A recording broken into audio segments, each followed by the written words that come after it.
You kind of feel like that's not the thing that would happen against Everton lately. No, it won't. This new Everton. Yeah. Defensively, they're a bit better. Bournemouth still score goals, so I wouldn't rule out a goal first, but not a game with 5 goals. But also to maybe show you how things have changed in those reverse fixtures. Manchester City beat beat West Ham, who they play this weekend. 3-1 with the aforementioned Haaland scoring his second back-to-back hat-trick. So he could do with those. Right? Things have changed, man. Or even a double. He got back onto the scoring sheet with that header against Leicester, and it's very hard to imagine after Leicester there are fewer easier fixtures than West Ham. Yeah, I'm looking at some of them. Game week 3, and I think we could say a replication of many of these, or maybe even for worse results. Man United and Liverpool. Of course, now that gets flipped. Liverpool host that one. Yep. It ended 3-0. Yeah, I mean it ended 3-0 at Old Trafford to Liverpool. Could have been worse. Of course, now Manchester United have to go behind enemy lines. They have to go to Anfield, take on possibly the best team in the world now, take on a team that is making the English Premier League boring, barring anything. They are starting to look overwhelming favourites, facing a team on top of the European Champions League group. And this is a Manchester United that is setting all sorts of record. And I'm actually glad you say this, because in again, with some thought, in the next hour, I'm going to tell you, Pius, why Ten Hag, their former manager, could have been better than Amorim in these current circumstances. But Amorim is also tearing up the records Ten Hag did get to, and Amorim is just I've been hearing some pre-World War things being invoked here, but he's doing things not just pre-World War. For example, Pius, United have now lost 3 Premier League games in a row, and they have not scored a single goal in those 3 back-to-back losses. Now, when you say pre-World War things, we are opening the books to over 100 years ago. If United don't score against Liverpool and they actually lose to Liverpool, which looks like the most likely outcome, it would be the first time United would go 4 league games, consecutive losses without scoring a goal since 1909. So their records Ten Hag didn't get to 115 years. Yes. 16 actually. There are things Ten Hag, and that's not all. There is more, Pius, more in the next hour. You talked about 116 years, Albert. Happy New Year, first of all. Happy New Year. One of the things that has, you find yourself paying attention to when you're watching some of these illegal streams on the various I'm glad you admit. Yeah, the various you Sky are an channels. Incredible abuser. No, you and I get from the same source. So. Hi, Thomas. You're trying to get your life in order, I understand, but you still get the flowers right about now. All right. I was watching that. The BBC Championship? That 17-year-old guy. The kid, really. The fat guy? He doesn't look 17. The fat guy? Yeah. He's a character. Quite the thing. Quite a character. I thought Van Gaal was one of the bigger characters. I thought incredibly, that has bigger characters than most games that should have more actions. Yeah. I find it interesting. When you say character, you're also referring to the physical size of because if it's throwing that, I don't think. Issa is quite a character. I don't think. No, it's not just throwing that. It's how they engage with their fans, their celebrations, their reactions, interesting stuff. And then they have these little skirmishes between themselves that are not physical, but there's something there, like you can touch, feel it. And how certain sports, Pius, how certain sports really don't pick off in different parts of the world. The 17-year-old, in quotes, kid that just won the Dutch championship, I saw he's getting a multi-million deal with ITV in the UK. Basically, teenagers making millions of that. It is the reverse here because for example, last week, pre-Christmas, those tournaments that happened. There was the Datsia Ender in Uganda. In Uganda here, it was won by Joe Bodoi. He's our top seed he won the Africa Cup last year in Egypt. The interesting story about him is that he's 62 years old. Oh wow! A marksman is a marksman, no matter how old. He took a sabbatical in 88 and in 1988 and came back in 2018. He took a sabbatical for the length of Tabu's life. That is that. 30-year sabbatical and came back. He's the top darts player in the country and top darts player in Africa. So there you go. Like I said, a marksman is a marksman. Not top in Africa by that sense, but he won the last Africa Cup. He is top. He's top by until the next guy takes him down. And he was saying he's going to win the next one this coming year. So keep an eye out for. I mean, if he could take a sabbatical for 30 years, he has carte blanche to say anything he pleases. Is there that much money in that around here? Around here, I don't think. Play it in I think it's a bunch of guys seated at a club somewhere. These are all pros. Actually, the clubs, most of the clubs come from maybe owned by some bars, but there are also some government because he plays for Uganda Wildlife Authority. 9 out of 10 times, it is from a local drinking joint. Yeah. What does that say about a 60-year-old champion? Oozing. That's what it says. All right. We'll take those calls on 0703-979797 or 0786-979797. Just call us up and tell us what your highs and lows have been this past week. And also tweet us on those very numbers. Radio City, hello. Good afternoon. Good afternoon, Baku. It's been a while. Happy New Year, guys. Happy New Year. That's why I had to show up. But I just want to share a few comments. Okay. Of course, Mohamed Salah being in the news here and there, is leaving, is doing this, and some people seem to suggest that maybe this is one of his best seasons, but I could argue and say maybe he was even better in other seasons, not that we had too much quality to say that we didn't focus on him. You're lying. I don't think this is his best. Maybe the statistics tell, but me, what I was watching, I think I enjoyed the one years back, even with Mane. But that is just my opinion. Yes, please. Let me first let you finish, and then I pour a lot of water in your submission. Okay, then. But that shouldn't stop him from sending a cartridge to Lisandro Martinez, telling him to shift Mangu. He should be able to tear them over the weekend. And then also, I've also seen the news of Cunha to Arsenal. I've always told people, Diego Simeone never gets it wrong. Once he lets you go, you're not good enough. See João Felix as an example. So I don't know where this whole excitement from Arsenal is coming from, thinking that Cunha will solve their problem. It won't, and neither was even Tony going to. They should be looking at the Nigerian in Turkey and maybe Gyökeres, but Cunha is not solving their problems. And lastly, we are playing Marbella tonight. It's been a while since the Spanish teams are back, but yeah, a team for us the players to get their confidence. And maybe lastly, I don't know if Peter has gotten flowers before, but Peter, you're doing a good job on the pitchside court, on the pitchside podcast on YouTube. I agree with Thank you, and looking forward to what you guys will share with us. Thank you so much. I think we gave Pete lots of flowers last time round. But Pius, when he says Salah has had a better season, and he goes on to say maybe the statistics suggest otherwise. No, he actually said that while many people think this is his best season statistically, for him he believes that his last season with Sadio Mane was the best season of Salah, now, not this one. There is this thing. Of course, there are different players. I think he's 3-4 years older and all that stuff. But the eye test aside, Salah right now, statistically, is having the best ever Premier League season attacking output ever in the English Premier League. At this stage of the season, no one in the Premier League has ever had the numbers Salah has. Statistically, is involved in a goal every 53 minutes. Whether through an assist. Not even every game. No, every 50. That's nearly twice every game. It's either an assist or a goal. So, Bako, I'm sorry, but what Salah is doing this year, no one has actually ever done. So are you going to say generational?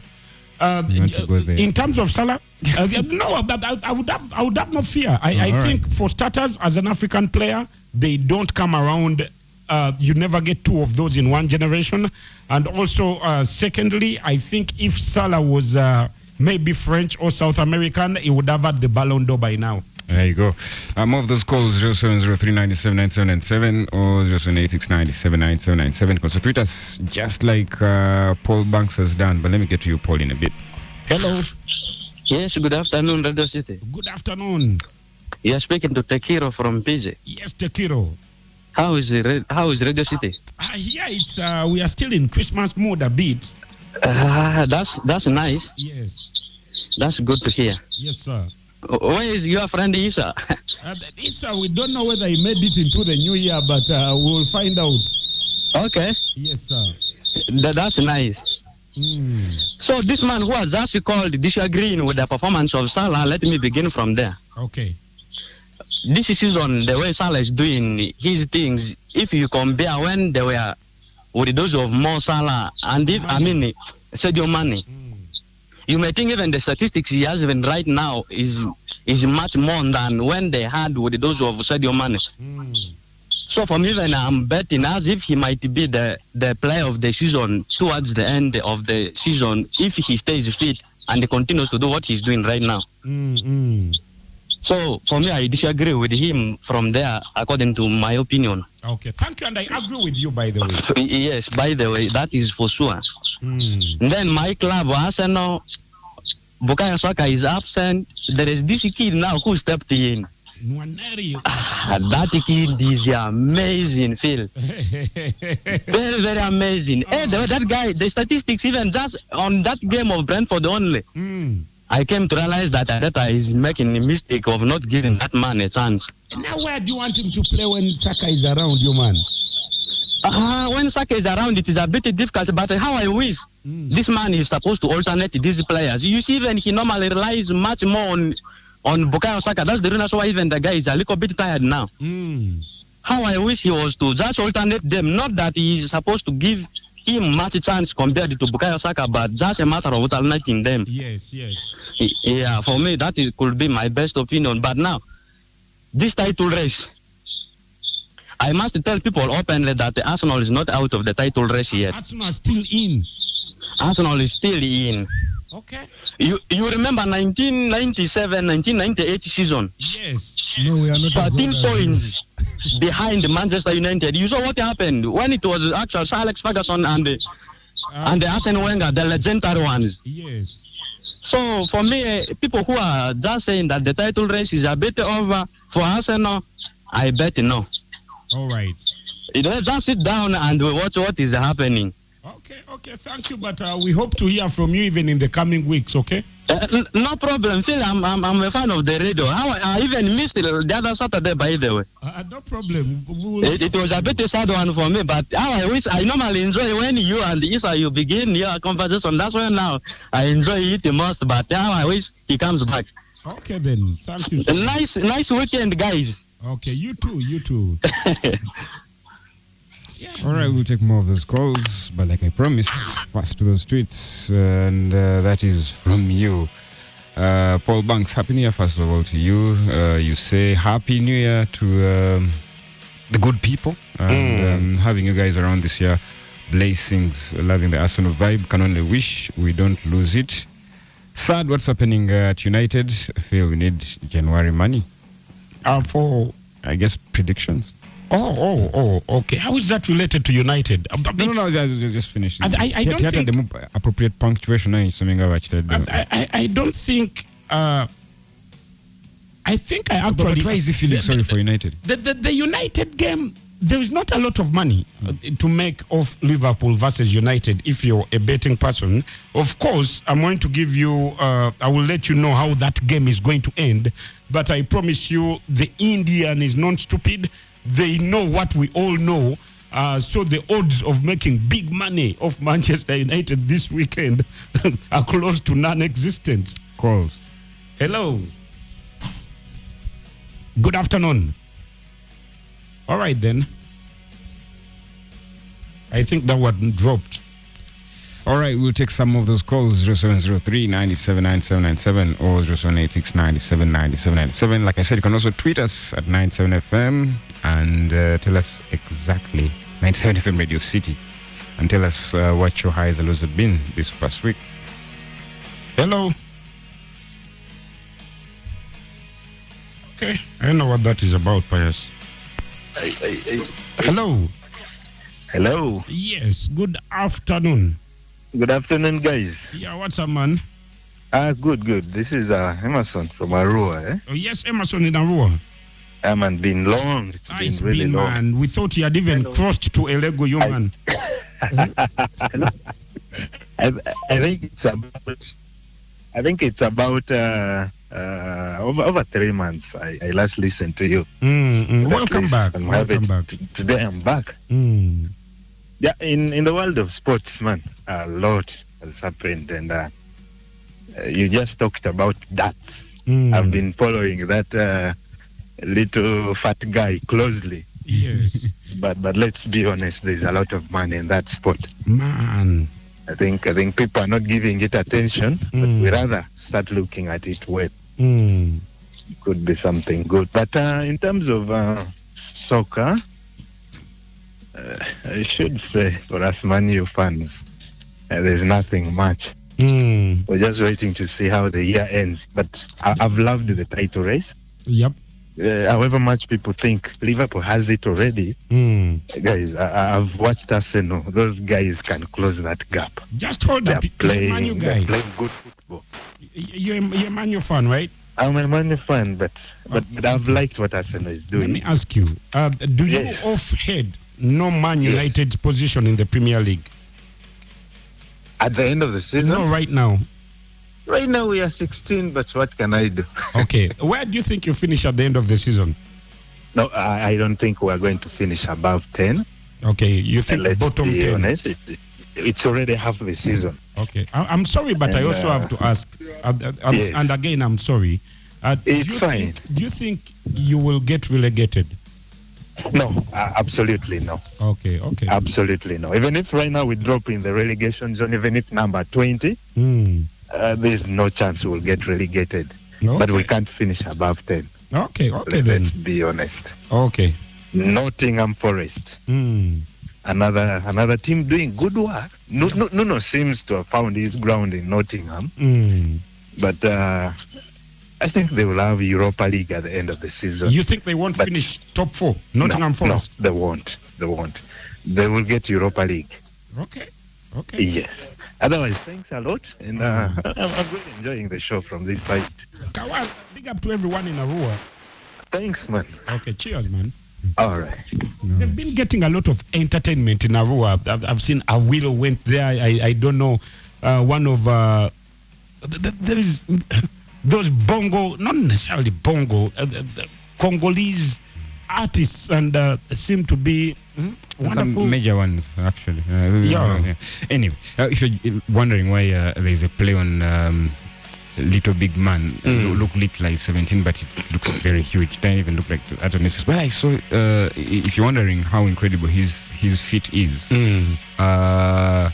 he's 17. I think the guy who has the record for most championships, I think, has 14. Is that something Taylor? I think, yeah. Yeah. He won his first at around 34 years old. Whoa. So there you go. He has a lot of time on his hands to smash that. So. And so far, we are talking about that kid at 17, you said? Yeah. The other caller also talked about Wanyeri, who is what? Isn't he like 17 or something as well? And you're thinking, man, what was I doing at 17? Of course, there are certain things I had started early that I still continue to do. But incredible what people are achieving at that young age, man. Yeah. Our education system literally also means there are many things you can't do by age of 17. I think that's why also even in football, fans' expectations have sort of shifted when it comes to players' primes. And it's easy to dismiss a player by the age of 24, 25 and say, that guy is not going to make much of as a footballer, because guys are hitting the absolute, not absolute primes, but they're competing and looking world beaters at 20. So the sport has changed, Pius. You go back, and I think they famously told Alex Ferguson, you can't win nothing with kids. Players just used to... A guy like a 29-year-old player to lose his position to a 17-year-old was impossible in the 90s, even in the early 2000s. So at that time, we got used to players hitting their prime at 28. And there are very many examples. There are very many examples of players who went bang on 26, 27, 28 from some of the world's best, the Zizus, the Ronaldinos. They were doing amazing things, but you could argue that that age bracket, the Shearers that scored bucket loads of goals. But now, I can tell you for a fact, I don't know how old that kid is. I don't know whether he's even 28. I think he's finished, Rashford. Now you can look at a player and know this kid is done. Mainly because, one, they start way much earlier. The things they're making kids do in academies now, it's almost a professional footballer by age of 13. You wake up and so by the time you get to 26, you've been at this for about 13 years. That kid is done. Let's see whether those will be your thoughts on Liverpool and the Mohamed Salah saga when we tackle that later on the show. Calls. Hello. City. Yes. Live from the best roundabout Busega. Juma. Yes, Papa. Happy New Year. Happy New Year to you, Juma. I love when our team did what they does always.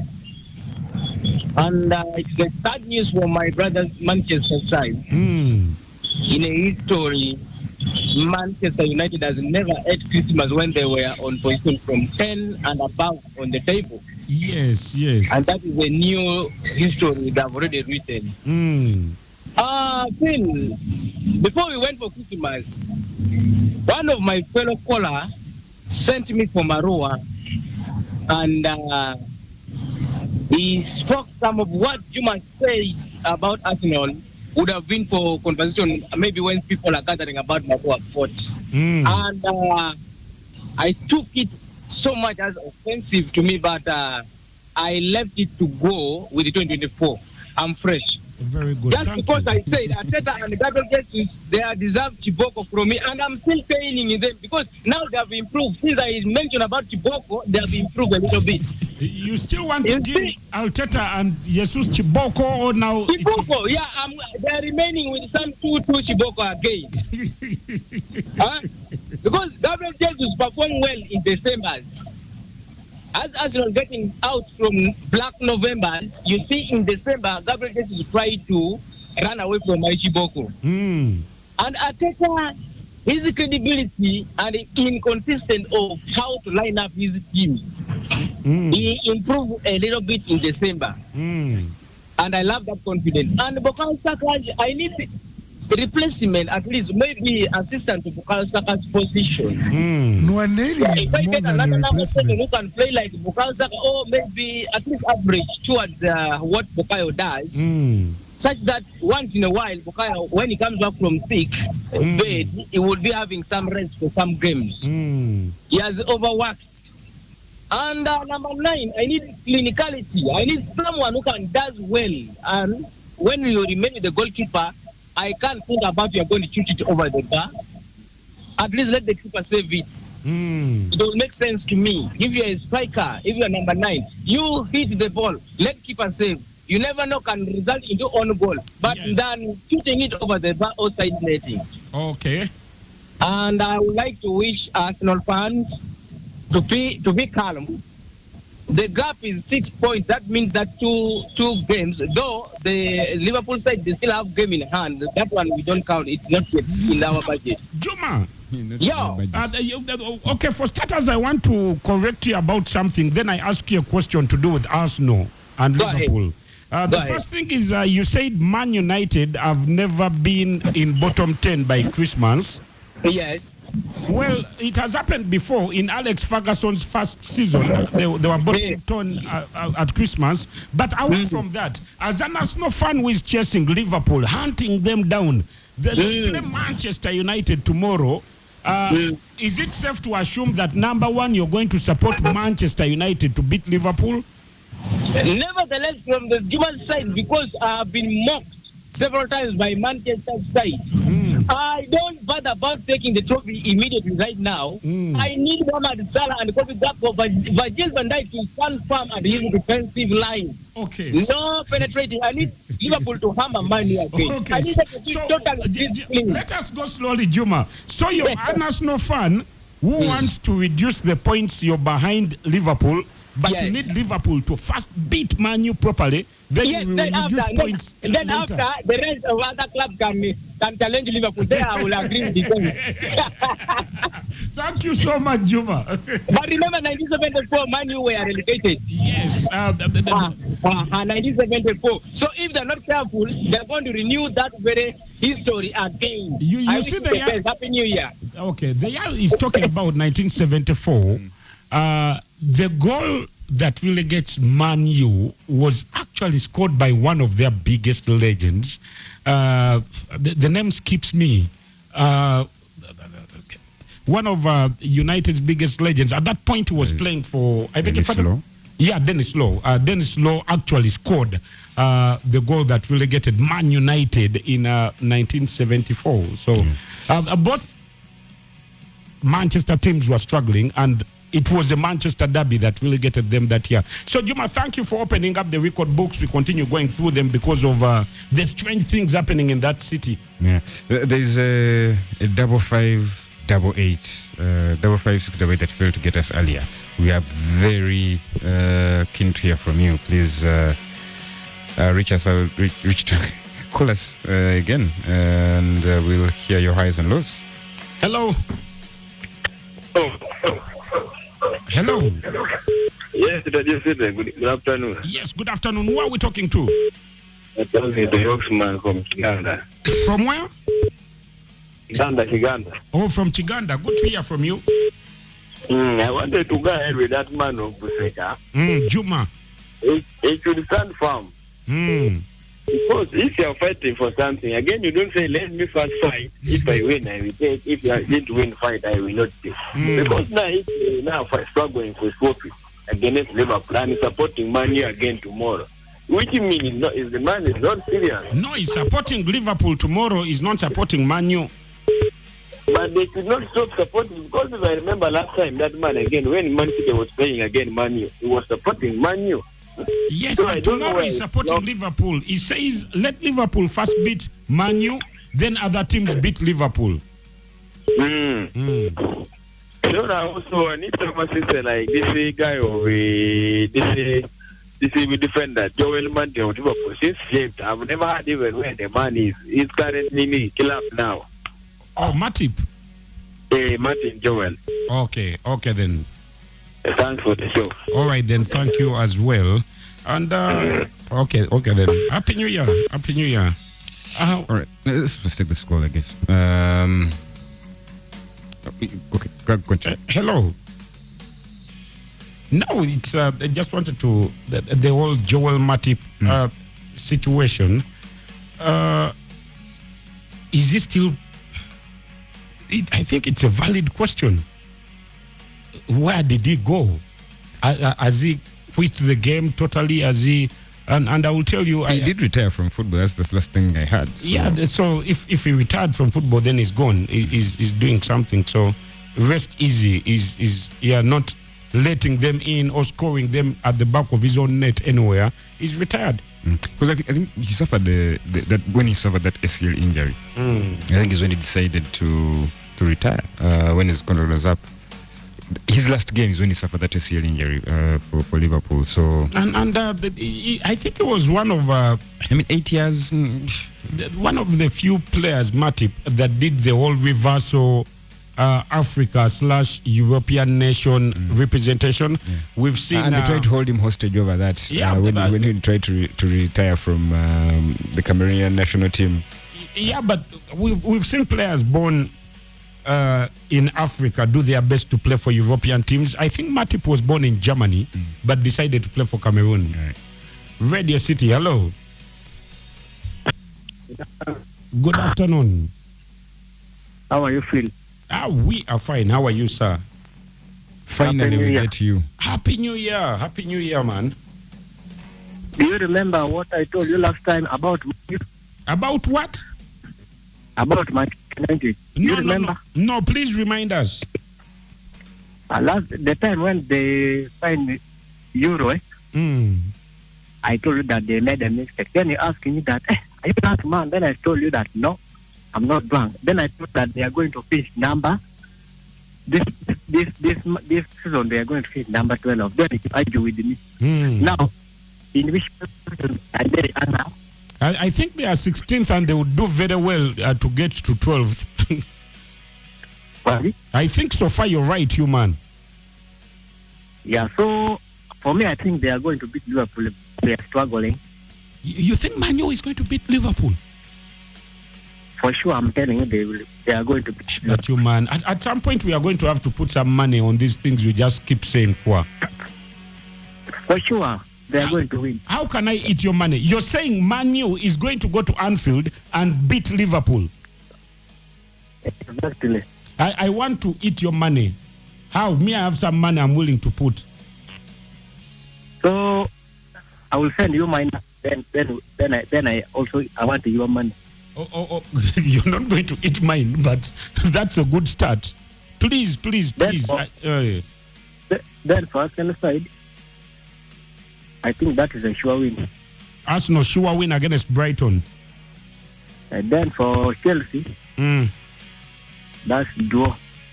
Chelsea draw. What do Chelsea then do? City West Ham. City West Ham, I give West Ham. Okay. Don't laugh. No, it's funny, man. Like. So according to you, and I'm trying to follow closely, Man U is going to go to Anfield and win. Then West Ham is also going to go to Etihad and win. Yes, please. You said you're calling from where? Tororo. I hope, anyway, okay. Not for sale to persons under the age of 18. Okay, thank you. All right, then. Thank you so much. And big up to everyone that is in Tororo. I saw recently, I think it was through Mukula, alleging they are the cleanest city in Uganda. Of course, I called BS on that. Well, Phil, cleanest or not, maybe the place you eat your fish usually is maybe, it would pass. There's a lot of heat there, but can I book you for this afternoon on Ngulio Fish? Because clearly you're going to have some money in the future.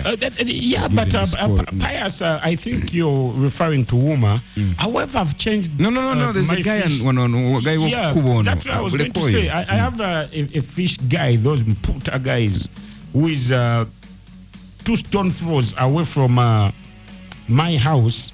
When you buy the either puta or the real thing, the guy doesn't even charge you for frying it, man. You just pay the fee for the fish. He throws it with little effort, no ingredients, just salt. Throws it in that dirty cooking oil, and I'll tell you that's some of the best. I am glad you admit that it's in dirty cooking oil. And it's not pimped in any way. So, Pius, if this guy brings some money through, no problem with buying a whole fish. If you're okay with my standards of just salt and dirty oil and fish. I'm not that fancy. Okay, then it's on.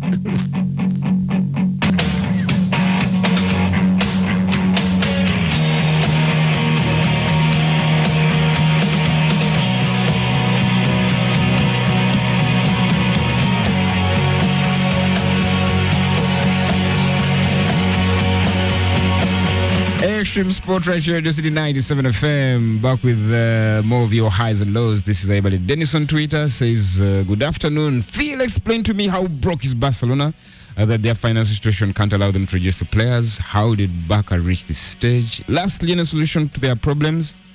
Hey, they're already registering these players. Anyway, we're going to talk about that when we get into the football bit in just in the next hour. We'll do a European roundup involving, of course, La Liga, that ladies magnet Yacine Boa talks about here. His highs, LeBron making records, Express his win, Dalton Connect is back, and then Osimhen at Old Trafford. Here we go.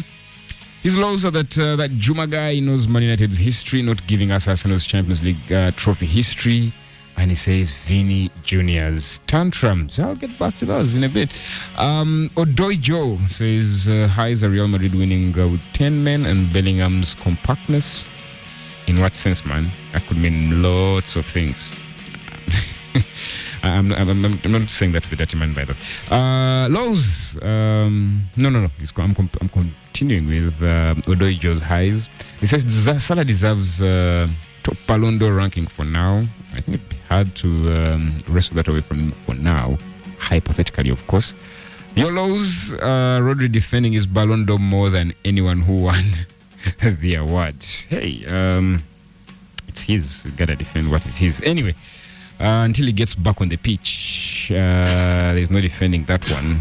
But yeah, of course, we're wishing him the best of recoveries. Man City definitely are probably at a shrine somewhere, hoping that can go a little faster given their fortunes after he broke down. But we'll get more into that later in the show. Why don't we start right here at home? And Chan is where we start off. We saw our presidents, or 2/3 of the hosts, launch a stadium in Kenya. Is this one of the important ones for Chan, Peter? Unfortunately, it's not one of the ones. It's not one of those that were listed for Chan. But you never know, man. Anything can pop up. That stadium is in Siaya. It's in the home area of Raila Odinga, who is one of those big political figures in Nairobi. I mean, in Kenya and also Africa as well. Surprisingly, His Excellency, the President of the Republic of Uganda, was also there. So yeah, interesting things, which also saw a Ugandan side in action, though they went on to lose to Gor Mahia Chitara, losing in that friendly. Was that detrimental to us? Does it mean you will not fund sports since that particular sport in that way, since they're not getting the results? No, it's not going to happen. But anyway, getting into the tournament itself, few days left. We are now counting 20s now. Yep. It's not like we're going to go big on some branding or artwork. There's some generic thing there is pop out. But what's mood? Is it CAF worried about how to get some of the locals really engaged in this tournament? Because it looks like right now it's just you and I talking about it. And the Chan situation in East Africa is really worrying because nothing seems to be clear. Yeah. First of all, from the infrastructure. We're here before the new year and we're talking about some countries being ready, but it doesn't look so. It really doesn't look so. Kenya got another extension? Yeah, but there's not much that has come through with. I mean, first of all, I'll tell you this. The CAF draws, the Chan draws were supposed to happen, I think, early January. Yeah. Or actually 30th or 31st of December. For teams to prepare and know their opponents. That has not happened. It seems like CAF is going to handle it on a basis of day to day to see which country is now ready. If Chan is going to start, I don't think Wankuruku will be ready in the next maybe 1 or 2 weeks because they're supposed to hand over the venues to CAF. In Nairobi, where we have no update, everyone is quiet about the latest development. Since the CAF president visited up to now, surely there has to be some changes that have happened. Well, that has not been communicated. So it's a bit worrying for CAF, and the indications that Chan could actually be delayed a bit just to make sure that these venues are available. There's no amount of delay that can prepare Kenya. We've said this from the beginning up until now. Yeah, but no matter how much they do, they would have to give them like 6 months. But Uganda is in the same situation. The footballing calendar. Uganda maybe is the for same training situation. pitches. Yes, for training pitches. But you need them. Chan doesn't need a lot of stadia. No, but you see, you have 18 teams that are going to compete. So if Uganda is hosting a group, each group will probably have about 4 or 5 teams. So you need 5 training pitches available. 4 teams. So if it is 4 teams, tell me the available training pitches. Right now we only have Nambole and Kisu. And Kisu, which also has to be redeveloped, maybe dressing rooms or something like that. Also. Or maybe lights. But in times of crisis, yes. Yeah. Yes. If push came to shove and the tournament has to happen, yes. In Uganda, you can arrange training at KCC Lugogo. Yes. you can arrange training at Nachivuo with police escort. Yes. You can arrange training at Kisu. You can arrange training outside of Nambole. Unfortunately, the way CAF operates is they don't. Those encumbrances, they don't want to hear. Unfortunately, now it's a crisis. And I tell you why, Albert. Imagine you are country X, you're in Uganda, you're supposed to use Nambole's training pitch, and it's not ready, and you have to drive to Nachivubo. That inconvenience alone is something CAF can't. That's why I said, now if we are operating in crisis mode, yes, the onus would now be on FUFA, yes, and of course the country, to provide proper police escort, clear the road to Nachivubo, because traffic would do that in a heartbeat. In Nachivubo, traffic police would do that in a heartbeat. Yeah, I think they clear the road from 7 to go downtown. They can do that every morning for someone to drive there for practice. If traffic police is going to disguise as, if SFC is going to disguise as traffic police, even traffic police, they don't need, because Albert, being down there and wanting people to move, the commotion down there, my the friend, bikes they do that stuff all the time. As soon as police stands on the road and decides to clear the road, the security apparatus of Uganda will prove to you that they can do a job when they decide. So what happens to the normal Ugandan and the inconveniences? The normal Ugandan gets inconvenienced all the time. Because the guy is meeting MPs. Seems like someone. And I don't think people are going to be cross. No, seems like someone we are hosting a tournament. We have to be. We have to show some kind of hospitality here. No, seems like someone who has sat in a boardroom and towards big holidays they've said we'll close these roads and Uganda. No, it seems like someone who has been on the road and seen the truck in the middle of the road. Okay. So anyway, that's the situation for Chan, and to be very honest with you, I think it's going to require a bit of probably more patience, but if push comes to shove, guys, Rwanda is next door. They're probably working on their facilities. I think that ship has already sailed. I think it's a possibility. Unless they add some more months and say, because if they add the months, Kenya will be ready. That would mean, yeah, but the calendar is busy. Yeah, anyway. You can't shift it. Chan either happens now or doesn't happen, because it's going to be a tight calendar going forward. Remember, AFCON is this year. Yeah, go. All right, so the games we've had in the Uganda Premier League so far, just this week alone, Albert definitely didn't like this draw between Police and KCCA. It doesn't look good for KCCA. Why? It's getting annoying. Yeah. That front line just looks like it can't put a goal past anyone, no matter what they chop and change, who they put in and who they don't. KCC is looking in it's not the same KCC that was scoring goals for fun at the beginning of the season. In the first 5 games at the beginning of the season, KCC nearly had the double tally of the teams that were following them in terms of goals scored. Since then, they just can't buy a goal for life. Yeah, there's just quite a lot happening there, and I was watching Coach Abdallah Mobiru's post-match reaction after that goalless draw with Police. And he's saying, apart from Musamara, but the rest of the players are not giving 100% hope the team win. But he also listened to some of the things that are around that training ground, management of players, workload, the intensity in training. And this is something that, I've engaged one of the coaches in the Uganda Premier League, telling them that some players that have gone pro and returned to the Uganda Premier League are complaining that where they're playing at their respective clubs, there seems to be an unintentional, what can I say? There seems to be an intentional plan not to think or rest players, especially with training schedules. Yeah.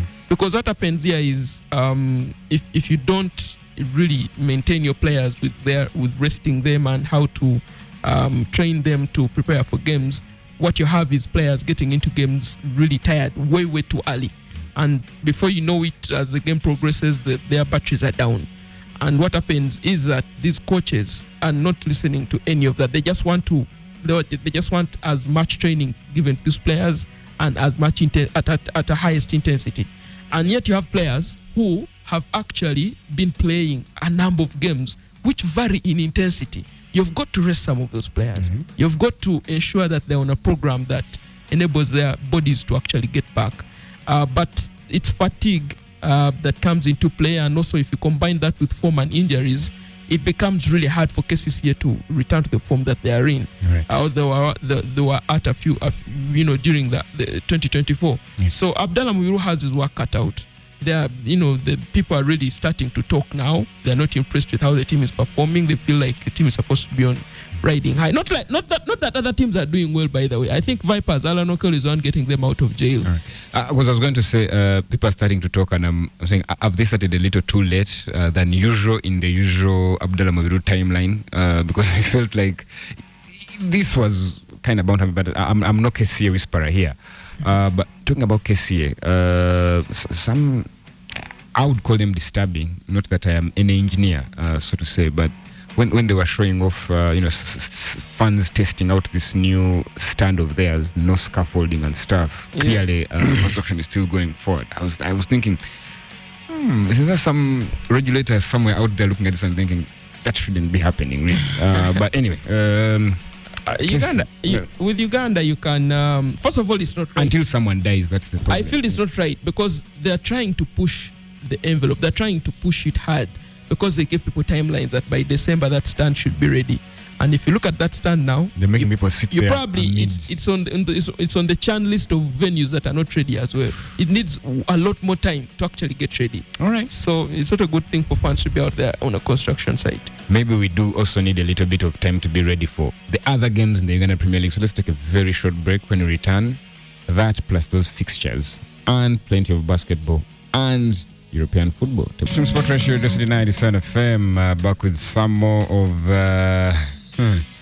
your Uganda Premier League feel of this. So anyway, we'll start off, of course, with the Maroons and Mbale Heroes. A 1-0 beating for the Heroes. Relegation is...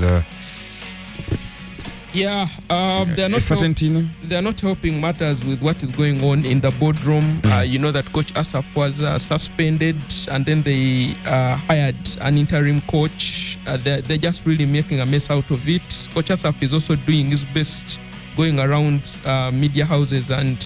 He's a good tutor. Which I feel like is unwarranted, really. I don't expect him to. I expect him to behave more professionally. He has always done that. He fights his wars in the press. Someone he was telling me, but it looks like you've not noticed what Asaf does. He but always fights his wars in the press. Really uncalled for. Why? Because Asaf left Mbale Heroes by himself, and they called each other names, and then he returned to the same club. So, and then he's back again and he's saying whatever he's saying. How did it end with Maroons, by the way? It wasn't exactly a good exit as well. Yeah, and maybe briefly, Asaf Mwebaz is one of the coaches I remember way early in my journalism career that created the 2 leagues in Ugandan football. He signed against his water team playing in the other league. But anyways, Mbale Heroes are not helping matters, and I don't think they're going to get any better.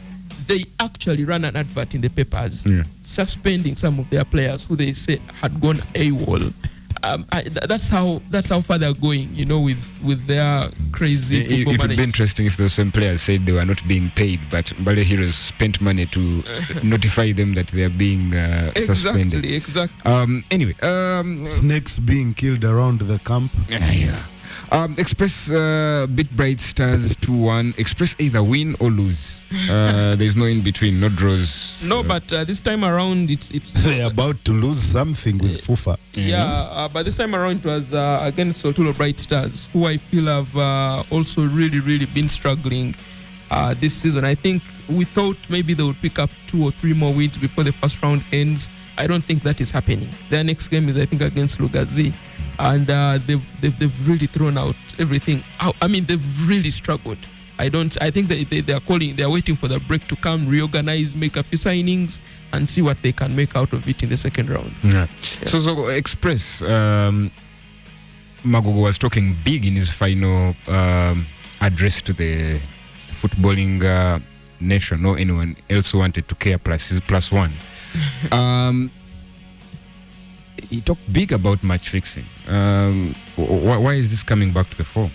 It's coming back to the fore because one of the games that one of the games that involved 2 teams, Chitara FC was in action in Butema against Express FC, and that game ended 7-0 in favor of Chitara. After that, the Express FC assistant coach Sulaiman Mutiaba, who many know as Mike Mutiaba, threw in the towel and left the club. The CEO was quoted saying that he talked to Mutiaba and told him that because he didn't want the wrath of the fans to be on him, it's better he resigns.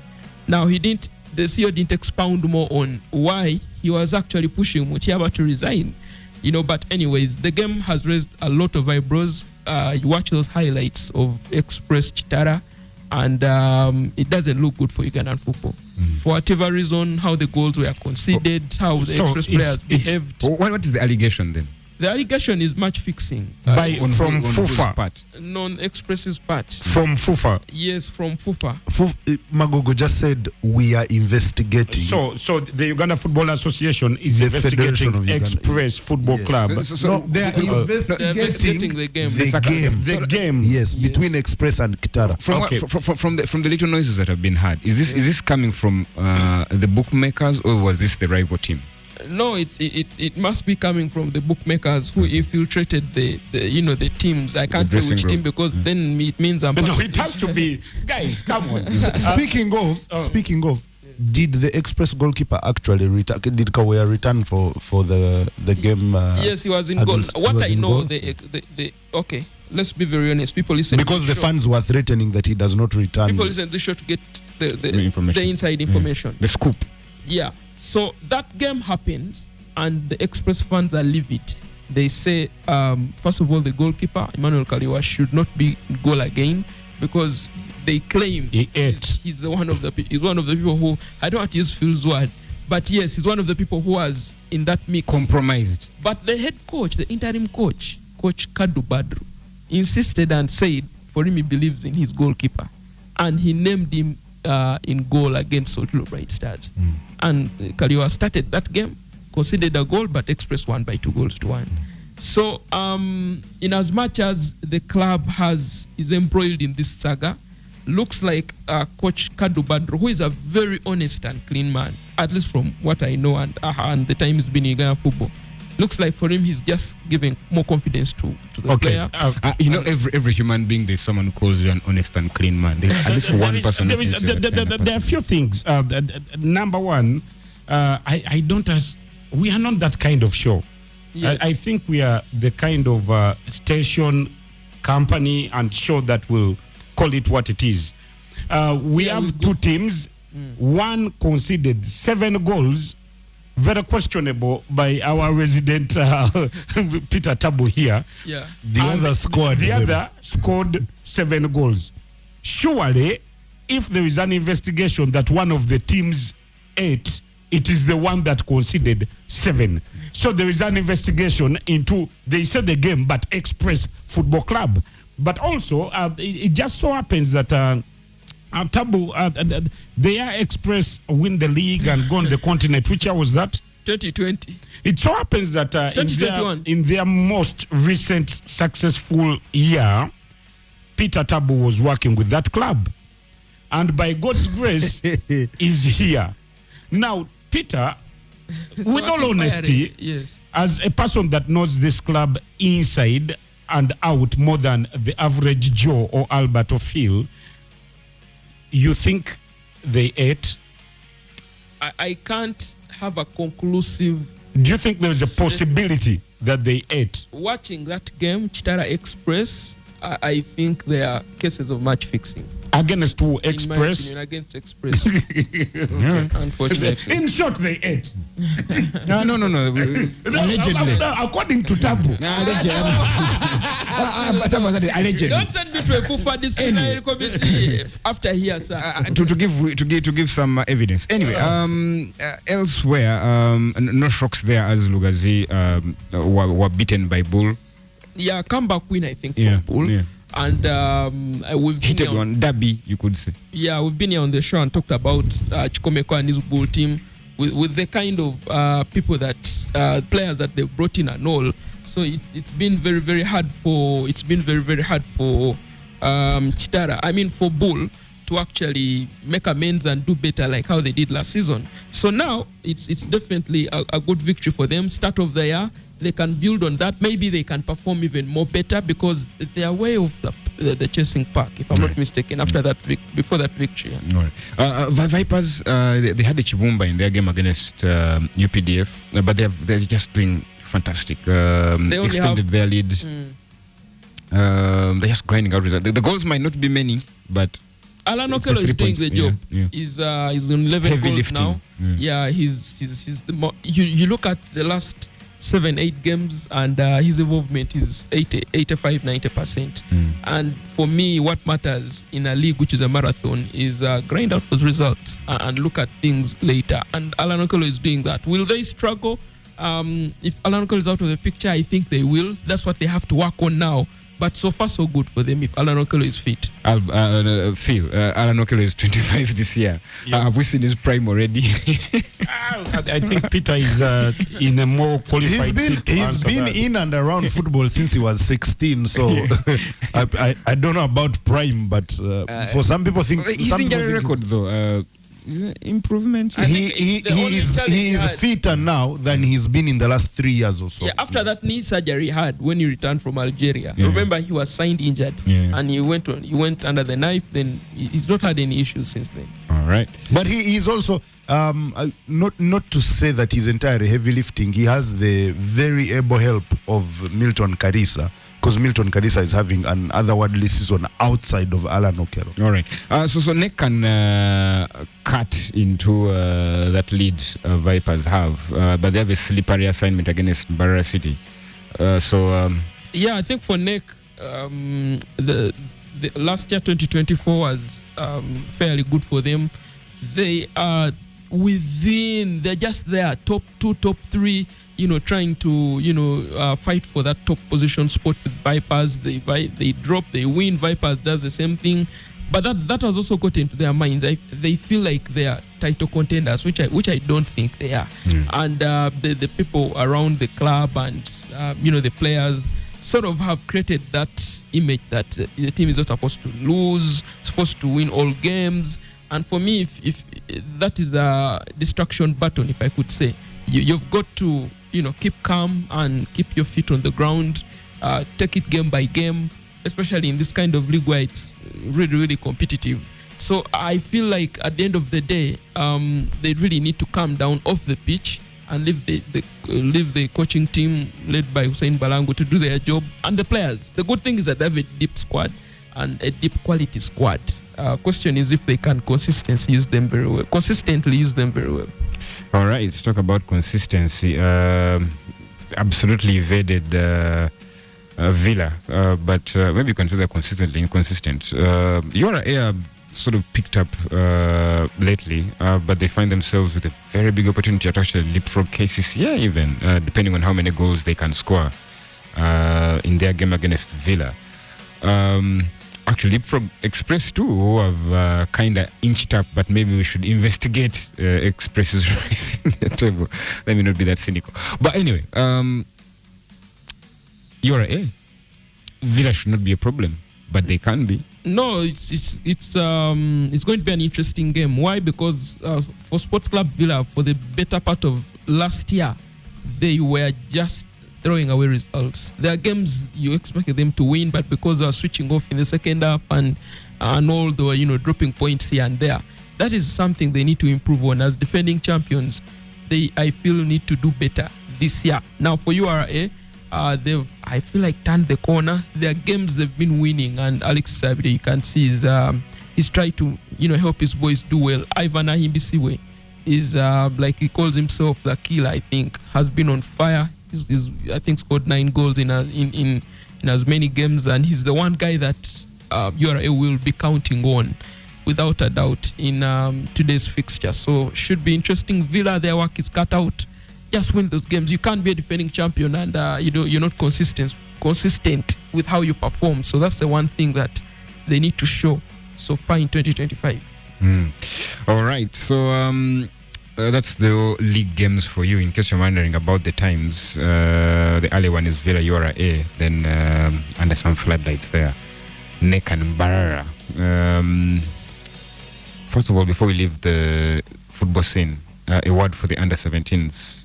Yeah, good job. Stomping on our pretenders in the region. Okay.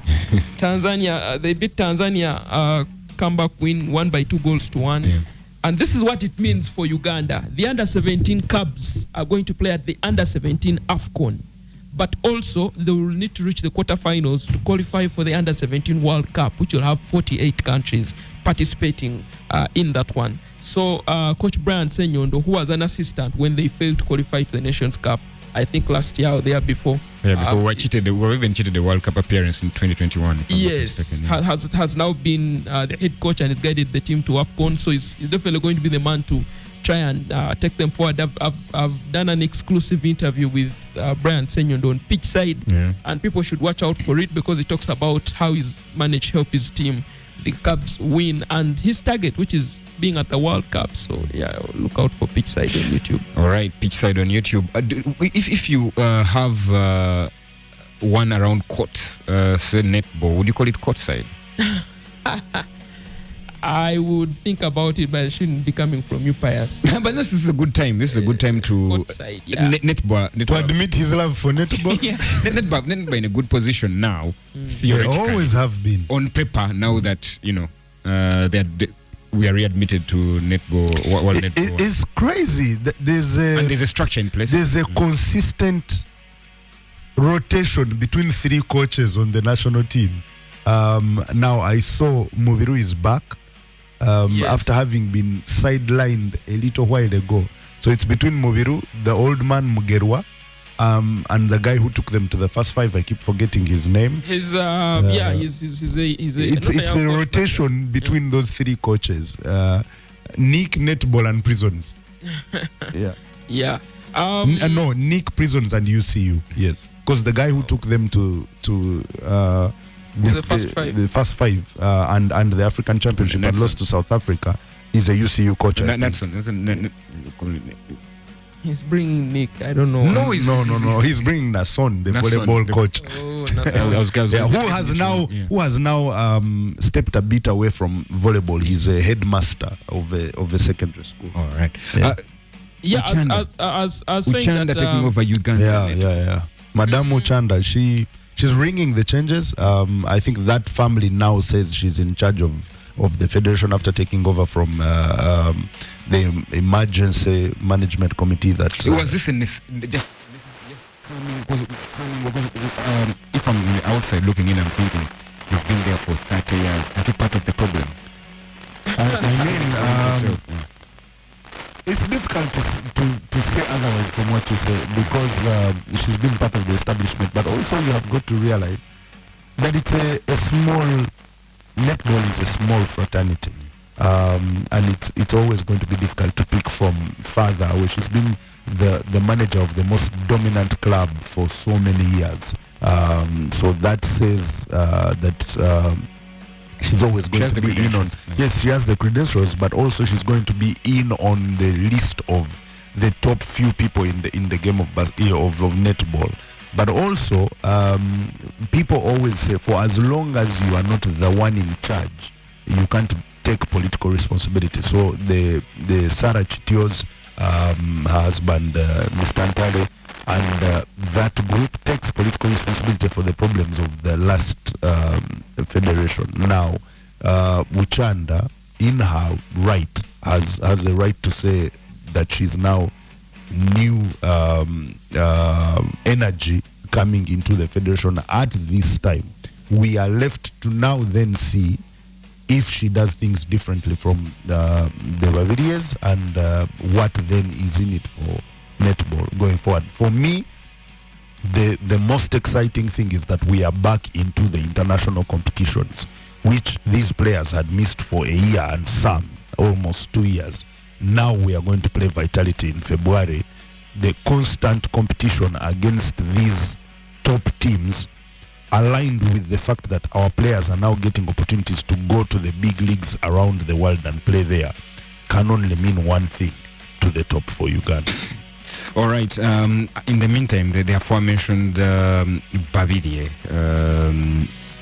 was Salva Kiir, the former president, who, of course, is she still facing some criminal charges? Are they still on?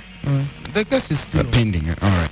Her consolation prize has been being awarded the Blueprint for Speech Prize, usually awarded to North Americans and Europeans in service to those who are brave whistleblowers. That didn't go quite well. I'm not saying you guys should stop right there, but yeah, that's just what has happened to her in ever since this thing blew over. But of course, now at the end of last year, we've seen a resolution to this whole ridiculous thing. Anyway, let's just get to some basketball. Albert. Yes, sir. Why? And I'll give you just 20 seconds to really answer this. Why can't? And I know it's making you very, very mad. Jason Tatum can't stop getting texts. What's going on there? I don't think he gets a fair whistle. There are things, and at the risk of being misunderstood to be biased, Okay. there are things that he gets called for that other people don't get called for. Like for the simplest Clapping. for me is forget about clapping. Clapping has been punished for a long time for many players. Hanging on the rim. It's like every time he dunks and holds onto the rim for an extra second, he gets a technical. Everybody else doesn't. I don't understand it. Then landing space at the three. The only other person who is punished as much, who doesn't get a call for people being in his landing space, is Steph Curry. Steph Curry never gets people punished for staying in his landing space every time he shoots a three. And I've always wondered why. Because the man is the greatest shooter of all time. He is known to not flop. Steph doesn't flop. But people are in his landing space all the time, and he doesn't get the whistle. And that same punishment has been given to Jason Tatum for the longest time. Maybe you can also extend that to LeBron and how he gets hacked going up to LeBron gets the Shaq treatment. People say all the time, if Shaq got a free throw for every time he was actually fouled, he probably would have scored 50,000 points. Now, he didn't score a lot of his free throws, but he would have got so many that he inevitably had to make some of them and get to 50,000 points. LeBron gets punished because everyone who guards him, all apart from centers, is smaller than him. So in some way, refs act like he'll take care of himself. And Jason Tatum is getting a lot of that treatment, and I don't understand why. It's almost the same way as how NBA fans don't give him a fair shake in terms of the MVP voting, because he is the best player clearly on the best team that is jerry walking to the playoffs. I tell people all the time, the Cleveland Cavaliers have the best record in the NBA, but everyone in the NBA knows who the best team in the NBA is. The starters of the Boston Celtics, the best 6 players of the Boston Celtics, have played together this season in 6 or 7 games. Actually 7 games. And they've won all but one. Yeah. So we know that when push comes to shove, when the time comes in March, and those best 6 players are on court together, of course they can only be 5.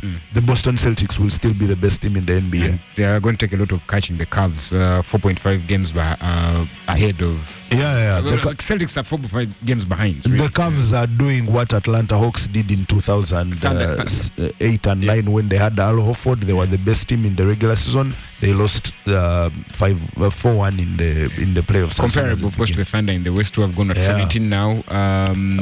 They are balling. 17, they are balling. Shai Gilgeous-Alexander is putting on our show. All right. So, but the big stories, of course. Number one, not really big, but LeBron just made 40. And he also just made 41,000 points. Yeah. And I also eclipsed, what's his name again? MJ for most 30-point games. Yeah, 563. In more games played, but in less shots taken. Way more games. Yeah, in less shots taken. Yeah. He won't get to the 40.1 because I think he's on 77 and Michael is on 177. That's not happening. We're talking about old guys really right about now. is Jimmy Butler the guy who should be causing this much commotion, and is he going to get what he wants? We have seen the writing on the wall since last season when he clashed with Pat Riley. Both of them are stubborn heads. They don't let up. This stubbornness, though, is going to cost him $2.2 million because Jimmy Butler loses 321,000 US dollars every time he misses a game through official suspension. Crazy. It's crazy. The only person that's lost more money through official suspension in one suspension is Ben Simmons at the Philadelphia 76ers, and we all know how that ended. His lawyers got that money back. I don't know if Jimmy Butler's lawyers are going to get this money back, but Jimmy Butler has been officially suspended by the Miami Heat for conduct detrimental to the team, and that 7-game suspension costs him upwards of $2.2 million because he loses over $300,000 every game that he is suspended officially. Now, the writing is also on the wall that he is definitely going to have to leave the Miami Heat. But knowing Pat Riley is Mr. Petty, he is going to trade him to one of the worst teams in the league. That's for sure. But if you are asking me what the perfect landing place for Jimmy Butler would be right now, I have two for you. Number one, Minnesota Timberwolves. He would do well for how it ended, yes. Or for the Lords, but of course. How it ended, the problems then were Andrew Wiggins and Karl Anthony Towns, the ones he called soft and whatever, are no longer there. I know that Jimmy Butler right now, next to, Anthony Edwards, would be a stud for two reasons. One, he would improve them defensively, playing with McDaniels if he stays, but also he would be very good grooming for Anthony Edwards. I see those two for ego also. yeah, but also Anthony Edwards has no problem being managed by an older veteran player. If he impacts Anthony Edwards with the outraged ego. Yeah, he would improve it for the worst. For the worst maybe. But also for me the best landing site right now for Jimmy Butler would be Phoenix. They need a defender, they need another adult in the room, and they need another clutch player who is willing to stay off the ball. The Cap would be trading him for Bradley Beal, who earns more. I would say let go of Bradley Beal for Jimmy Butler with some draft stock exchanges, and Jimmy Butler, Devin Booker, and Kevin Durant would be a shoe-in for the conference finals in the West, for certain. Yeah, until that guy called injury happens. Anyway, you got me thinking, what would your penalty be in dollars for not showing up for an episode of Xtreme Sport? About $5. Xtreme Sport right here, Radio City 97 FM. Although Joe, some more of your submissions.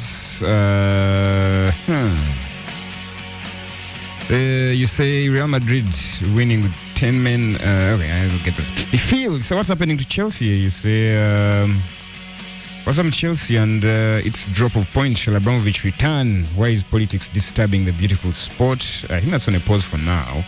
But we'll talk about Chelsea in a bit. So are you guys seeing the competition in Serie A, La Liga, Bundesliga, and the Premier League this season? Comment about it. Anyone have a comment about it? Of course, we had La Liga return last night. Yep.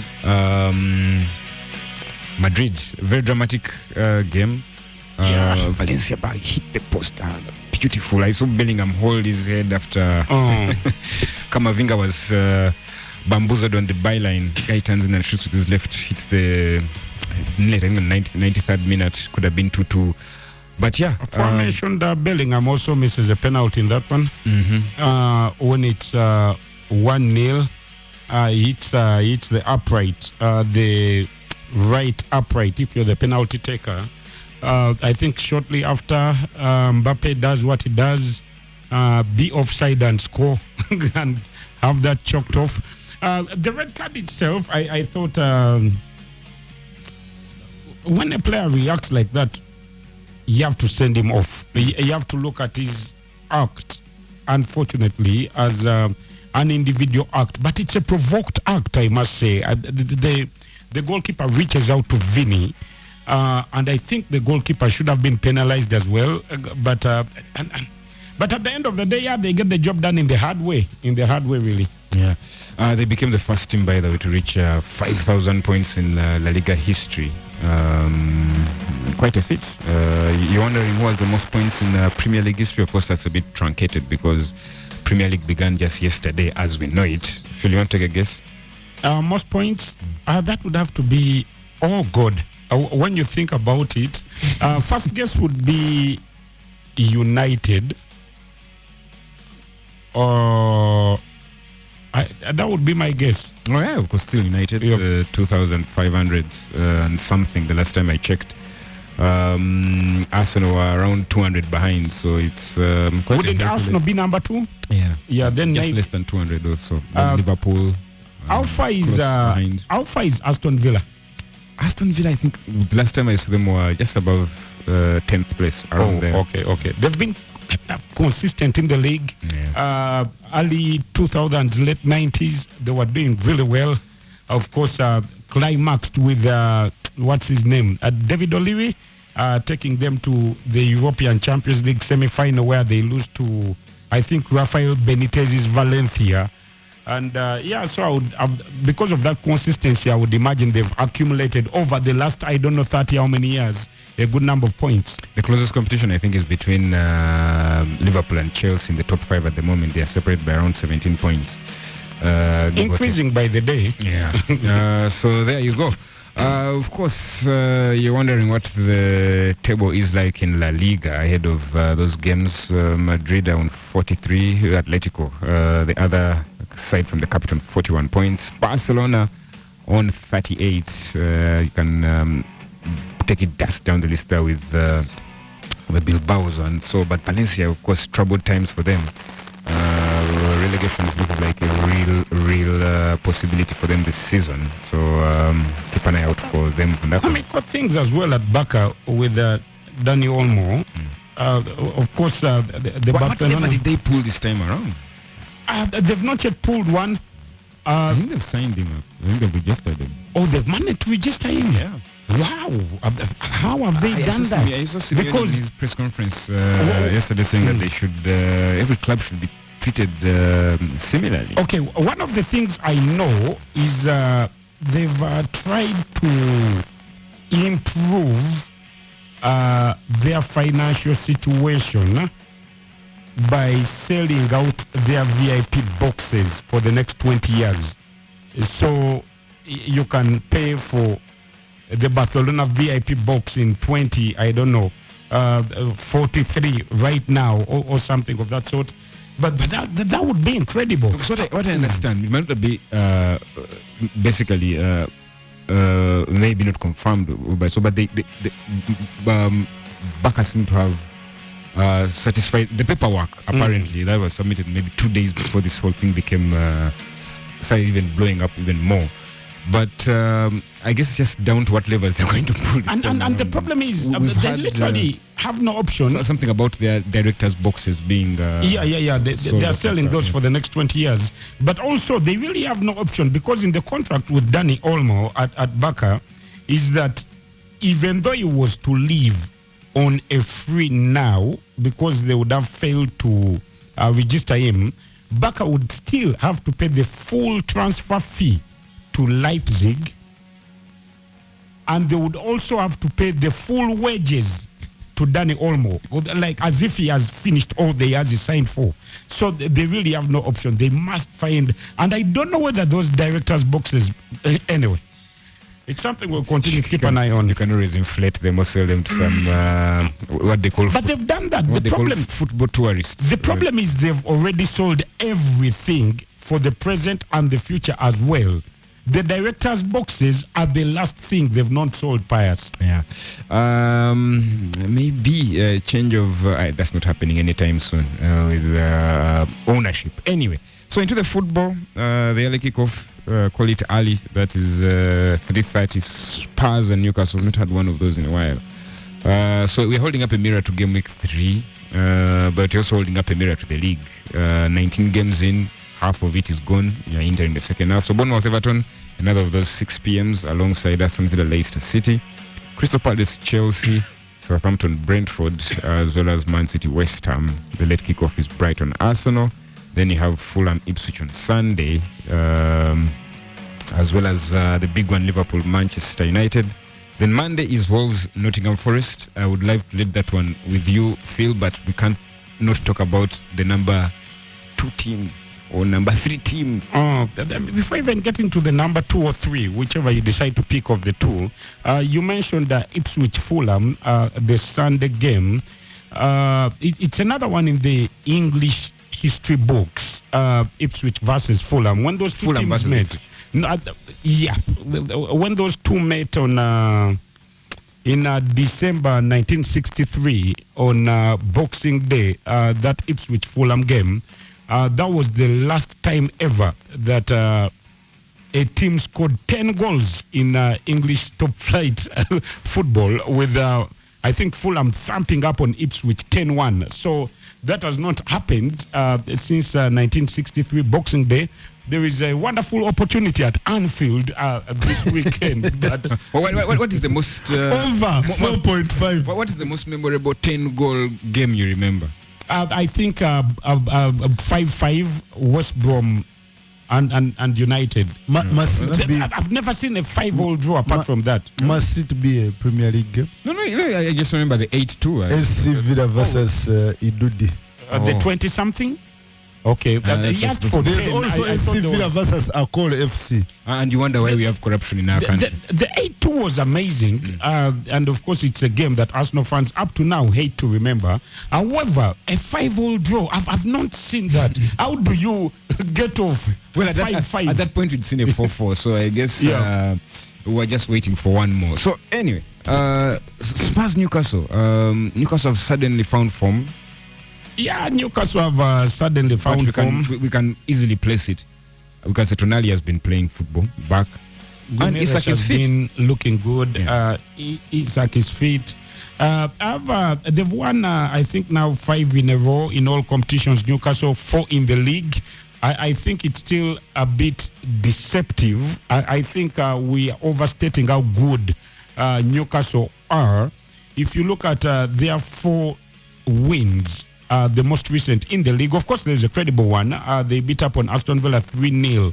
That was at home. But the other 3, one was against Ipswich, another one Manchester United, another one against Leicester. You're likely to pick up a good number of wins if you're playing that quality of opposition. And Spurs on the other side, they've been, they're just, God, they just, I don't know. You can't describe this Tottenham team. And by the way, I wouldn't be surprised if they surprised the world and got something out of... But how do they get something out of this? Because they basically have no players available. And yesterday we learned Udogi is out for what? Yeah, Udogi is out, I think, for... 2 months. 2 months, yeah, for about... Yeah, Udogi is out, Davis is out, Romero out, Van der Ven out, their goalkeeper, Vicario, is out. His assistant, Foster, is also out. So they have to bring some guy. I think... I found out he's 25 years of age. Their 3rd goalkeeper, but he has never made the league appearance, so been growing old on the bench. So defensively, Tottenham are very wanting. But also feels like Son is out. Yeah. It feels like Son is out. His form, missed the penalty. The entire team. But I'll tell you this: even with all those people fit, Tottenham still concede goals. It's just a matter of whether they can outscore the opposition. Newcastle going forward, they do have the goal. This has goals written all over it, and weirdly, these two teams, Tottenham and Newcastle, have never ever drawn 0-0 ever in all the games they've made ever. This will not so be this can be with that Newcastle attack, that Tottenham defense, Tottenham's attack as well. On any day, they will cause you problems. So it's a case of who outscores the other one. Surely Bournemouth will outscore Everton. Or Everton just have too much of a fire blanket that they will blunt this Bournemouth. Yeah, they have fantastic field. Everton defensively they're excellent. Everyone rushing up to sign Ashley Young and Pickford on their fantasy teams. After I sold some of those bananas and they start keeping clean sheets. The problem is they never yes, they do keep the clean sheets, but they lack goals. Everton, they don't have many in them. I know this Rivers fixture ended 3-2, but they don't concede goals. But they have only 1 win in 10 games. They're happy to sit back and collect a point per game. So should be a good one. Bournemouth will ask questions. To dismantle them. Aston Villa take on Leicester City. Time to worry about Van Nistelrooy's job. No, you can't worry about his job. I don't think they will fire him. They're comfortable going down with him, you think? No, they're not comfortable. If there is any team in the world that can't afford to be relegated, it's Leicester. And we've documented this before. They survived a points deduction in the Premier League because they argued the time the books were audited, they had been relegated to the Championship. Yeah. Which means the Championship has the power to give them a points deduction, but the Premier League doesn't. So as soon as they get relegated, that points deduction will apply. A points deduction. So they can't afford to get relegated. For Ruud van Nistelrooy, it's a matter of trying to cut meat with a knife. 2 points below the relegation zone. But the problem for them is that they've now hit a rough patch of form. 4 consecutive losses, I think they are on right now. Wow. Sorry, I got distracted. I just received a good message from you have received. Yes. All the way from Boston. Thank you so much, my guy. Yeah, but Villa in 9th place, though, starting to work up. This wouldn't be name and shame. It would be name and appreciate. No, this is name and appreciate. And these things come around. This is heavy mobile money, good show. We are my guy has lost his tongue. He's all over the place. Listening in from Mecca. And yes, Nadia, Joanita. Man, thanks, guys. Thanks. Is this for sharing? No, it's not. Direct Amanye Raga Kiri. Go on. Yes. And I was talking about Villa. And I don't know what to expect of Villa. With Aston Villa, they take on Leicester. They should beat Leicester. Yeah. Villa's problems, of course, they are getting number one. Ollie Watkins wasn't on form. Duran kept coming off the bench and scoring goals. Now he's getting suspended. Then Duran starting games and keeps scoring goals. Then he gets suspended. Yes. Morgan Rogers, one of their other highlights of the season, suspended as well. I think he's accumulated 5 yellows or whatever. So there are some absentees in this Villa team, but Leicester... You're still trusting them to pull it? No, they should beat Leicester easily. At home. All right. Look out for Villa in the transfer column. Some big hoops happen. Crystal Palace, Chelsea. Do Chelsea still remember how to play games on Saturday? I hadn't noticed that they played on Saturday for a while. But 3 months. For 3 months? Almost. Yeah. Wow. And for a team that, they play Thursday, they play that thing. They have no win in their last 3, and it's not like they've been taking on world beaters. Was this Maresca's premonition coming, right? Or is this a flaw in the system? What do you mean a flaw in the system? Maybe the rotation. Okay. You could examine that. Number profile one, of players. You don't have like for like. So if you change Jackson and bring on Nkunku, these are players who are giving you 2 different things. Yes, but also for if you want to keep the Jackson profile, you'd go for Guiu, who is probably 18, not getting time. But there you go. I understand your line of thought when you say maybe Maresca is shooting himself in the foot. How I would try and explain it is this: he has 1 million players, and something that has been looking genius is the fact that he divided these players into 2 groups and told these guys, your team B, you play in European Conference League. Told the other guys, your team A, you play in the English Premier League. Now, unfortunately, team A has needed some backup. Number 1, injuries. Number 2, suspensions. Number 3, all of a sudden you have more Premier League games. I think they played their first midweek game that wasn't where they needed to play a strong lineup in this Christmas period. First one was Southampton. So basically, you now need players to step up from being Conference League players, in quotes, to do. So I understand that, but also the quality of the opposition, they are losing 2 players. These are teams, if you're trying to push Liverpool, if Phil is supposed to sit here and try to explain to people that Chelsea is in the title race, those 3 games that they failed to win in December were Everton, Fulham, and Ipswich. These are games you should be winning. Some people point out that those same teams denied points to, say, Arsenal, 2 of those. Yes, they denied points to Arsenal, but some of the things are ridiculous. Well, that's a proper measure of where Chelsea are. Not necessarily Ipswich. The 2-0 they lost to Ipswich. That was Ipswich's first home win in the Premier League in 22 years. Yeah. Even this season, everyone that has gone there has not lost. So that's a place Chelsea should go and not lose. So in January, you've talked about their injuries. You've seen how their backline is decimated right about now. They've called a kid from Lyon who has never played a league of football in Europe to sit on the bench probably and give them numbers. When you look at the transfer window, and I'm talking about a generality here, maybe Chelsea are not going to be the ones that are going to juice this market like they've done in the last 3 windows or so. No, I wouldn't. They already have too much on their plate, man. With the number of players at Chelsea, and this is a club that is performing above. But you talk about the number of players. There are players that I think you and I have looked at and said, not that quality. Maybe Disasi, maybe Badiashile, maybe not looking at that level. That's the last thing I would do at Chelsea is try to add more players to that squad. What are Chelsea's goals this year? Win the European Conference League, which they can with their team B. Finish top 3, top 4 English Premier League. I don't think Chelsea are trying to win it.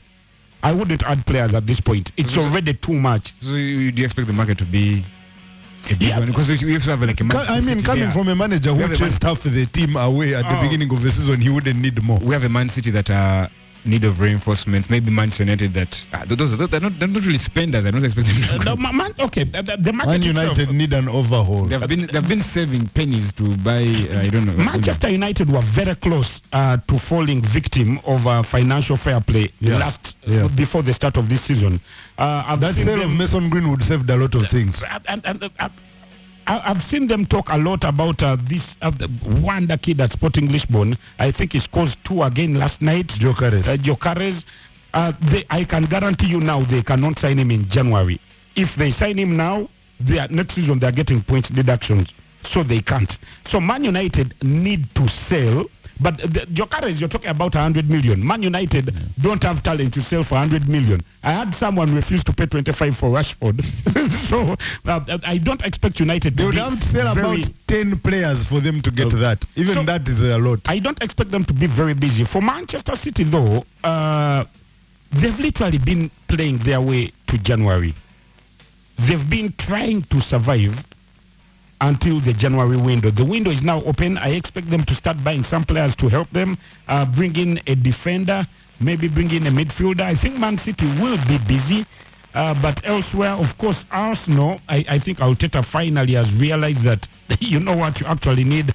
But I don't expect a very, very busy window, especially for the big teams.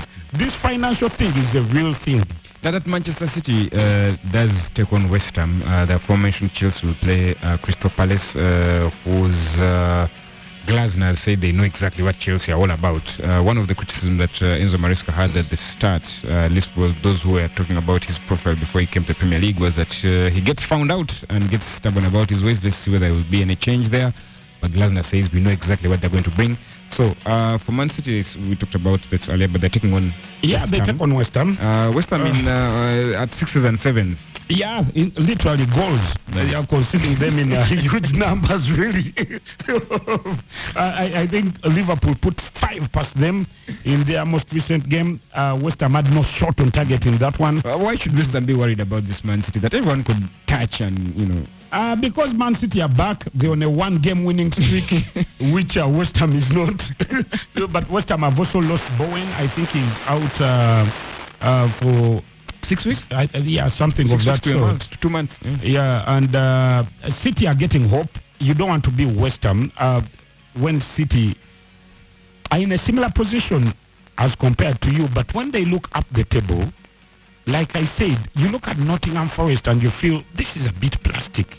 You feel like this Nottingham Forest could drop off anytime. You They could look do at nothing. Chelsea, and Chelsea has not won any of their last 3 games, like I mentioned, against Fulham, against Ipswich, and against Everton. So when you're Man City, you start believing that it's still possible to finish number 2 or even number 3. So for West Ham, bad things are happening to them. They're happening to them. All right, Guardiola celebrating like a child who just walked out of a candy store, and that win against Leicester. Welcome points for him, but of course Erling Haaland back to the scoring board, the scoring sheet. But Southampton worst team in the Premier League this season. 6 points, Phil. Can they beat Derby's record? Are they that bad? Southampton have 6. Because if they've gotten 6 in the first half, they double up that with 12. They would survive. I think they Not want to survive. Derby had 11. Yeah. Yes. Do they have another 6 points in the second half of the season? I think they do. I mean, it takes a lot to play from August to May and only have 11 points. How Derby pulled it off, I don't know. But I think Southampton will get more than that. Yeah, Brentford up there for them. So I don't know what you said about the Fulham Ipswich game. No, I just said that last time a team scored 10 goals. Oh yeah, but I'm still backing Ipswich maybe to stay in the Premier League. I don't know where I'm getting this delusion. They look good. Yeah. They look good. They can hurt anyone. All right, so Brighton, Arsenal.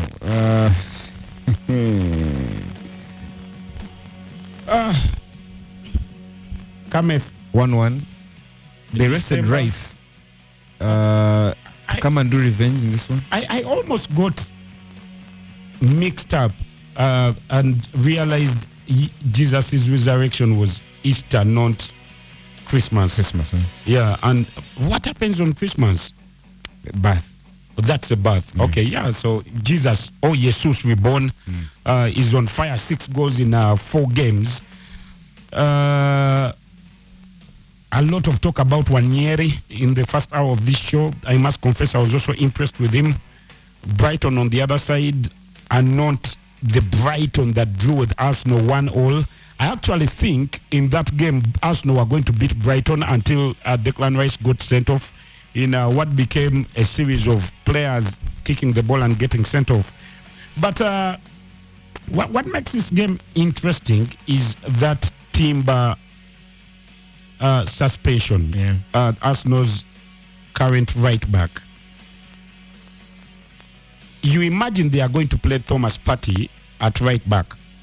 And when you think about Mitoma and the damage he can do to a right back, that gets a bit interesting. But also, the biggest problem for me is when you lose Timber and you play Partey there. You've not just lost Timber, but you've lost Partey in midfield. I watched that Brentford game. Partey was amazing. Arsenal need him in the middle of the park. So you've lost a fullback, but you've also lost a guy on fire. A guy popping up. I don't know how many shots he tried to attempt. The Jesus diving header is off his saved shot. So it could be interesting, but... So you're saying Brighton might have a party at... no, I don't think they will, with all honesty. Mitoma has sort of been off the boil. Last time around when Adingra came to the fore, the forgotten man of Brighton this season. So, yeah. I was... Sometimes you're as good as your last goal. If you're Jesus, you play... if you're Arsenal, if your club, you're as good as your last performance. That performance against... Brentford. I think the year Arsenal finished last year, but one. Arsenal keep coming back from goals down. They come back. They just don't die. There was something in that Brentford game. That resilience. And the second half wasn't all that. It's just they come first 10 minutes, blow Brentford off the park. All of a sudden, it's 3-1, and they close shop. Brentford have no sniff whatsoever. That resilience doesn't give me hope that Brighton can do anything. I think Brighton are getting beat. So the Havertz returning, you're not worried now? No, I'm not worried for Arsenal. I'm worried for... However, this game... how they line up. This game and this game at the South Coast is a game we should keep an eye on. The weather conditions in UK, snow, very heavy, bad conditions for football. The earlier kickoffs become very hard to postpone because of various reasons. But the late kickoffs are much easier, especially it might not be necessarily a bad playing surface, but also a safety of people traveling to the stadiums. And so that game, keep an eye on that game. Also for Manchester United, if you're lucky, your game tomorrow might also be postponed due to snow. Yeah, I think the Everton hosted a game around when they're having that storm in the UK. I forget what it was called. The derby was called off. The next weekend, Steve, okay. Same thing happened. The remnants were still on, so to say. So that leaves us with the big one. Usually it's worse in the north. Liverpool, Manchester United. Boy, if it snows as heavy as you're expecting, if it's the equivalent of goals. But let me ask the pointed question here first of all. Is it crazy to think that Amorim might not finish the season if these results continue? I think he will finish the season. I think if not for footballing reasons, for PR reasons, they wouldn't want to fire two managers in the same year. But in the same season. But the reality is they are 6 points above the relegation zone. It is so bad that Adidas, their kit manufacturers, are starting to send out word that they will terminate their £900 million deal with Man United if Man United get relegated. That's how bad it is. Now you're 6 points above relegation, going to Anfield. Surely that gap is just going to reduce. For Ruben Amorim and your question, I don't know. I feel like Ten Hag would have been a better manager for this game. And my reason is this. Ten Hag was willing to say Liverpool are better, let us give them the ball and just hit them on the counter-attack.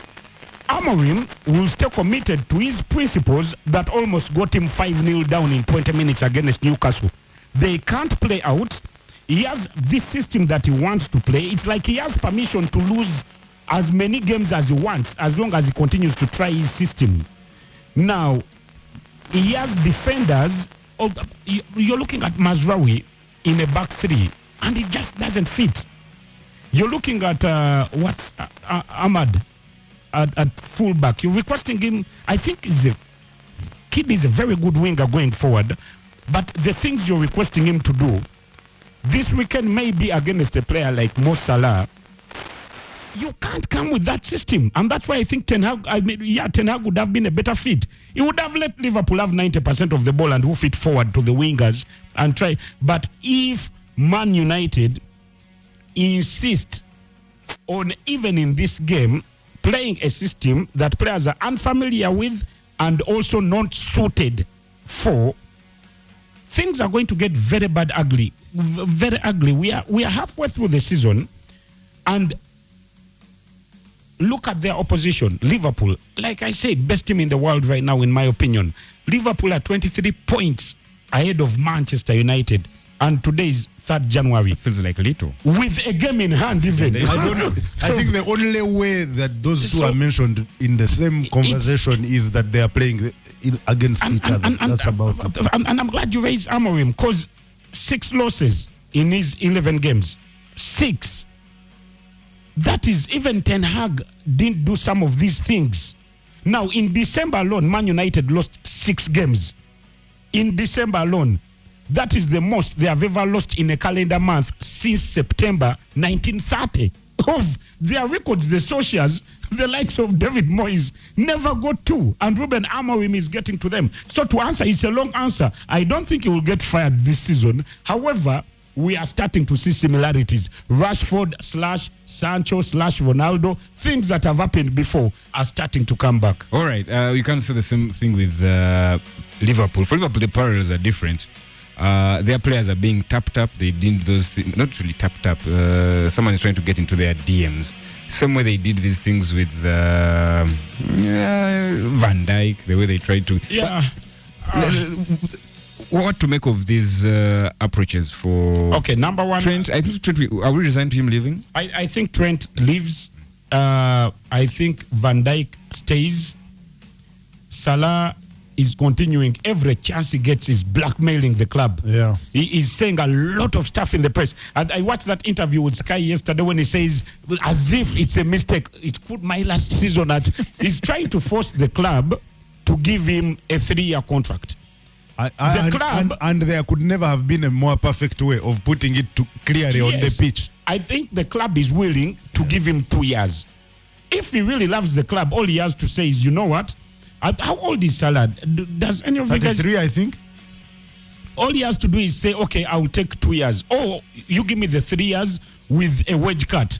But Liverpool are saying, we are not sure we can pay you, for example, $500,000 every week in 25, in 2028 or 2029. And it makes sense. So to answer you, Pius, I think Trent goes without a doubt. Van Dijk stays. Salah, I'm not sure. He's doing a very good job at blackmailing them. All right. So Salah by the next 32 in June? I think it's in June. So you add 3 years onto that, it will be 5 and earning almost $500,000 a week. All right. So before we take predictions from Phil, let's see. Abbas Lutaya, I was actually worried about your mental health during this Christmas break, but good to see you, Kawa. Thanks for it. Hi is Chelsea the trending news in the country. Where are you residing in? From the UAE. Then Edwin Stanley says Salah not signing that 50k contract and wanting to extend with 500k is one of his laws. Liverpool not offering 500k a week. And then 3 is Liverpool's game scaring the bejesus out of him. His high, of course, is the Lakers. 3 losses and 7 wins in their last 10. Phil. Okay. Make people lose some money. Here we go. Newcastle, Tottenham over 3.5. There will be at least 4 goals in that game. Man City beat West Ham. Crystal Palace and Chelsea, I believe the other guy scared me enough. That's a draw. Crystal Palace, Chelsea draw. Man City beat West Ham. Arsenal beat Brighton. Liverpool take on United tomorrow. United, their last goal they scored was that one against Manchester City in the derby. That late goal. I don't think they have what it takes to even get a sniff. We might not see the Liverpool goalkeeper in 90 minutes for the first time ever. Liverpool 5, Man United 0. Any chance that Wayne Rooney might come in as interim manager after leaving his job at Plymouth? After being fired by Plymouth years no. Oh, by the way, it's funny that you talk about Rooney, because United have not won at Anfield, I think, in 9 years. The last time Man United won at Anfield, the winning goal was scored by Wayne Rooney, assisted by Marouane Fellaini. You remember him? Marouane Fellaini. So that's how far back. I'm glad you talked. That's Jesus how far. Christ. They've not won in that long. The last time they won, it was a Rooney goal, Fellaini assist.